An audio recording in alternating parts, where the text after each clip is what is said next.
Hello everybody, my name is Madhav और आज मैं आपको भाई सारे डाउट्स आपके क्लियर करने वाला हूँ जो मुझे लास्ट लगभग 2 या 3 महीने से आ रहे हैं। और सारे सवालों का जवाब दूंगा, मेरी भी स्टोरी बताऊंगा। सारे टॉपिक इसमें क्लियर होंगे। पहले मैं मेरे बारे में बता देता हूँ कि अभी यार मैंने CS एग्जीक्यूटिव क्लियर किया है and I am doing my training in PCS firm. मैं कोई कंपनी में जॉब नहीं करता हूँ, पूरा भाई मेरा PCS में चलता है काम। और अभी हमको ऑडिट मिला है, इसीलिए मैं एक कंपनी में जाता हूँ। उसके अलावा मेरा कंपनी से कोई रिश्ता नहीं है, मैं कंपनी में नहीं जॉब करता, ना ट्रेनिंग करता हूँ, कुछ भी नहीं करता कंपनी में। मेरा पूरा PCS फर्म है, उसके मतलब मेरा नहीं है, किसी का तो है, उसके यहाँ पे मैं, उनके यहाँ पे मैं काम करता हूँ।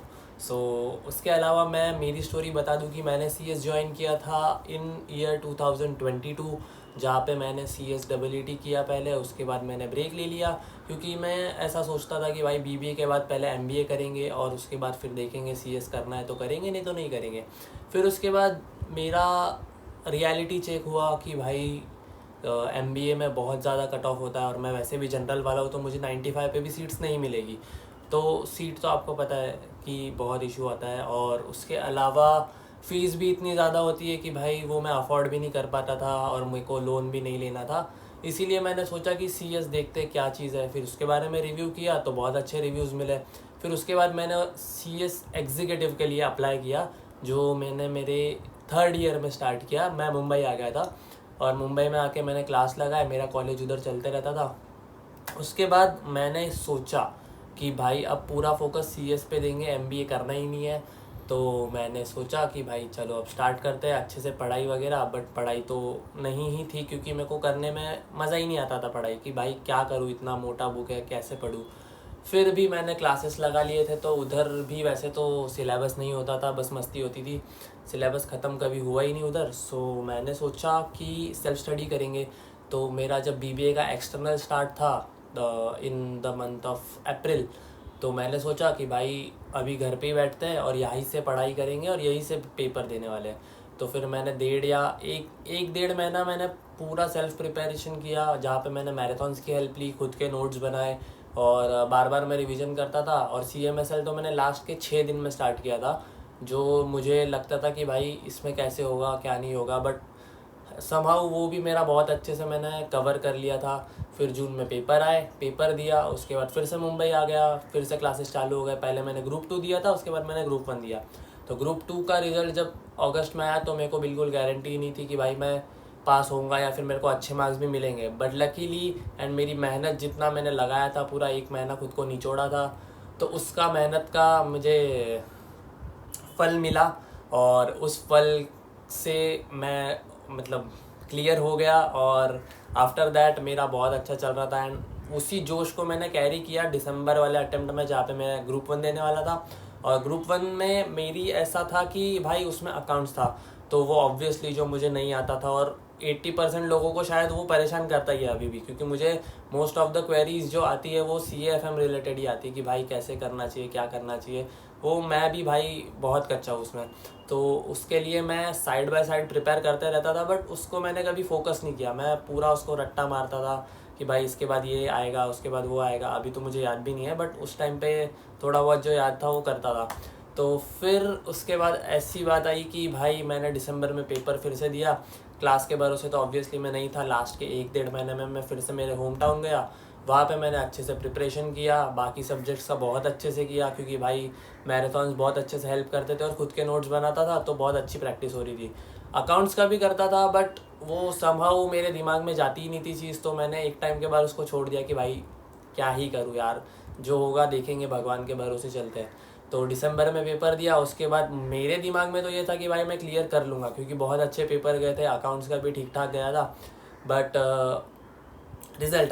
रिज़ल्ट आया तो मैं CAFM में फ़ेल हुआ।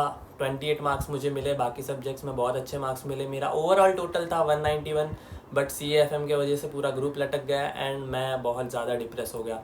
6 या 7 दिन मुझे तो रिवाइव करने में लग गए कि भाई क्या करना है आगे, कैसे जाना है। और इसी चक्कर में मैंने LLB का ऑप्शन भी एक्सप्लोर किया कि LLB is also an option where I can do something like CS के साथ। वो कॉम्प्लीमेंट भी बहुत अच्छा करेगा और उसका एंट्रेंस का भी लास्ट डेट 2 या 3 दिन बाद ही था।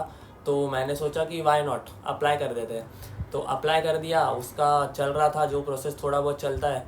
उसके साथ साथ फिर से मैं CS पे फोकस करने लग गया, क्योंकि CS तो भाई करना ही है ऑब्वियसली, नाम के आगे CS आएगा, अगले साल में तो आ ही जाएगा। तो बात ऐसी थी कि फिर CS का फिर से प्रिपरेशन स्टार्ट किया। इस बार मैंने अकाउंट्स एकदम बेस से स्टार्ट किया भाई, वो रियल अकाउंट क्या बोलते हैं उसको, रियल, नॉमिनल और पर्सनल अकाउंट जो भी होता है, उस पे से मैंने स्टार्ट किया पूरा बेसिक। मैंने बहुत अच्छे अच्छे टीचर्स की हेल्प ली, यूट्यूब पे ही ली मैंने, कुछ क्लासेस अलग से नहीं खरीदे थे। तो अकाउंट्स का बहुत अच्छे से प्रिपरेशन किया। उसके साथ ही साथ बाकी सब्जेक्ट्स तो बहुत अच्छे थे, तो उनका अच्छे से रिवीजन करता था। फिर LLB का एंट्रेंस आ गया बीच में, in the month of May. तो मई में जब वो पेपर आया तो मैं बहुत फ्रस्ट्रेटेड था कि भाई अभी बीच में क्यों आ गया। उसका मैंने कभी एक बुक भी नहीं पढ़ा, ना करंट अफेयर्स पढ़े, कुछ भी नहीं पढ़ा था। फिर उसका पेपर देने गया तो बात ऐसी थी कि बस 2 घंटे का पेपर है, बट मुझे ऐसा था कि भाई मेरे प्रिपरेशन के टाइम के बीच में ये चीज़ आ रही है, मुझे बहुत फ्रस्ट्रेट कर रही थी। तो मैं फटाफट पेपर देने गया, 1.5 घंटे में पेपर निपटाया, घर आ गया। घर आया, फिर से CS का प्रिपरेशन स्टार्ट। और उसमें भी मुझे ऐसा था कि भाई इसमें सब कॉमन सेंस ही लगता है, तो उसमें मुझे 82 या 83 परसेंटाइल मिले LLB में, जो मेरे लिए बहुत नॉर्मल था कि भाई कॉमन सेंस की बात है और मैं CS का स्टूडेंट हूँ, और इसमें अगर मुझे अच्छे मार्क्स नहीं मिलेंगे तो फिर मेरा CS में रह के भी फ़ायदा नहीं, क्योंकि भाई तुम्हारी बुद्धि नहीं चल रही है तो तुम पढ़ाई कैसे मतलब हैंडल करोगे। अगर तुम बेसिक चीज़ें नहीं कर पाओगे तो तुम CS भी नहीं कर पाओगे। सो फिर CS का फिर से प्रिपरेशन स्टार्ट किया। जून में फिर से पेपर आए, पेपर दिया। उसके बाद वही अपनी चिल लाइफ चल रही थी कि क्या करना है क्या नहीं, ज़्यादा सोच नहीं रहा था इस बार। फिर जब मेरा रिज़ल्ट आया तो मैं पहली बात तो मैं घर से ही भाग गया। मैं 1 बजे घर से निकल गया था, 2 बजे रिज़ल्ट आता है तो मैं 1 बजे ही घर से गायब हो गया, क्योंकि मुझे घर पे रिज़ल्ट नहीं देखना था, क्योंकि मैंने लास्ट टाइम मेरा रिज़ल्ट घर पे देखा था और मैं फेल हुआ था, तो सुपरस्टिशन। तो फिर मैं बाहर था, फिर मेरा रोल नंबर भी नहीं मुझे याद, तो मैं मम्मी को बोल रहा हूँ कि मम्मी मेरा रोल नंबर इस पे होगा उस पे होगा, कहीं ना कहीं से ढूंढ के मुझे रोल नंबर दो। फिर मैंने 2 या 2:15 बजे मैंने रिज़ल्ट देखा, जहाँ पे भाई मैं क्लियर हुआ। मुझे SBILL में एग्जामिशन मिला, अकाउंट्स में बहुत अच्छे मार्क्स मिले, कंपनी लॉ में बहुत अच्छे मार्क्स मिले, JIGL में सब में 50+ ही मिले, एक में 60+ मिला। और it was a very good result and I was very happy. मेरे घर वाले बहुत, मुझसे ज़्यादा वो लोग खुश थे, क्योंकि उन्होंने मेरी मेहनत देखी थी। मेरे मम्मी पापा तो रोने लग गए थे कि you deserve this and we have seen you how you have struggled a lot. Like उन्होंने मुझे ये चीज़ बोली कि तूने बहुत स्ट्रगल किया है, सो यू डिज़र्व दिस। तो उसके बाद फिर ऐसा था कि भाई चलो अब आगे की तैयारी करनी है, तो प्रोफेशनल में एडमिशन लिया, एडमिशन मतलब रजिस्ट्रेशन किया, और फिर मैंने ट्रेनिंग भी स्टार्ट करी। ट्रेनिंग मैंने सितंबर में ज्वाइन किया था। उसके पहले ही मैं सर से बात करके आया था कि सर ऐसा ऐसा अभी मेरा एक ही ग्रुप क्लियर हुआ है, सेकंड का रिज़ल्ट आना बाकी है। तो ही वॉज लाइक कि क्या तुम क्लियर कर सकते हो? तो आई वॉज लाइक कि yes I will clear this. तो उनका ऐसा था कि आर यू 100% श्योर? तो मैंने बोला यस आई एम श्योर, इस बार मैं क्लियर करूँगा। तो उन्होंने पूछा कि पिछली बार में और इस बार में क्या फ़र्क है, लाइक पिछली बार जब फेल हुए थे तो कहाँ लैग कर लिया था। तो मैंने उनको बहुत अच्छे से बोला कि भाई बेसिक मेरा अच्छा नहीं था, फिर मैंने बेसिक पे काम किया, तो फिर उसके बाद मुझे रिज़ल्ट अच्छा ही मिलेगा, ऐसा मेरी तो उम्मीद है, और आई एम 100% श्योर कि मैं क्लियर करूँगा। फिर he was also very happy when I cleared. So मैंने उनको कॉल किया एंड आई सेड कि मैं ज्वाइन करने वाला हूँ। तो फिर ज्वाइन कर लिया मैंने फ्रॉम 15 सितंबर, और अभी मेरा उधर ट्रेनिंग चल रहा है। उसके साथ साथ मैं LLB कर रहा हूँ। LLB के भी पेपर बीच में आते रहते हैं, बट इट्स ओके, उस पर मैं ध्यान ही नहीं देता हूँ, क्योंकि उसका पूरा सिलेबस एटलीस्ट इनिशियली तो CS से थोड़ा बहुत मैच करेगा। तो अगर आप LLB और CS साथ में कर रहे हो या करोगे, तो आपको ये चीज़ पता होनी चाहिए कि एटलीस्ट LLB का फर्स्ट सेमेस्टर में और CS के एग्जीक्यूटिव में बहुत ज़्यादा सिमिलैरिटीज़ है, तो इतना स्ट्रेस लेने की ज़रूरत नहीं है। और आप LLB कर रहे हो साथ में और CS कर रहे हो साथ में, तो बहुत अच्छा कॉम्बिनेशन है। उसके बाद अभी जो CS का एंट्रेंस में चेंज हुआ है सिलेबस, उसके बारे में मैं वीडियो बनाने वाला हूँ, क्योंकि लोगों को क्लियरिटी नहीं है कि भाई क्या करना है कैसे करना है, क्लैरिटी नहीं है आई मीन।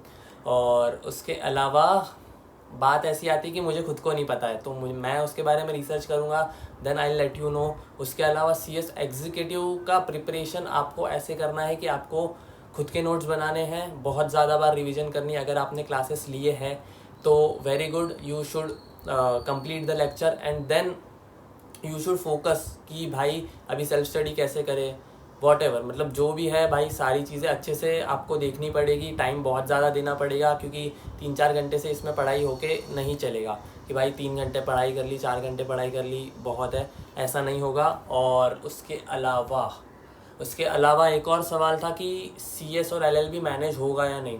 तो भाई मैनेज करना पड़ेगा, मतलब थोड़ा बहुत कॉन्फ्लिक्ट होता है, तो आप LLB को सेकंड प्रायोरिटी दे सकते हो, बट CS को सेकंड प्रायोरिटी मत देना भाई, बहुत ज़्यादा पैसा है। फर्म में जाओ या फिर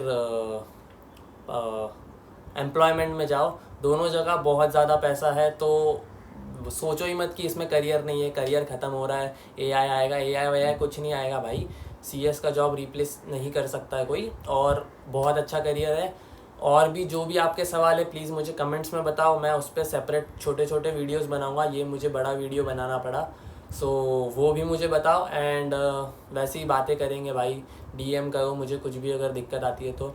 एंड पढ़ाई करते रहो, मैं भी पढ़ाई करता हूँ अभी। बाय बाय, जय श्री राम।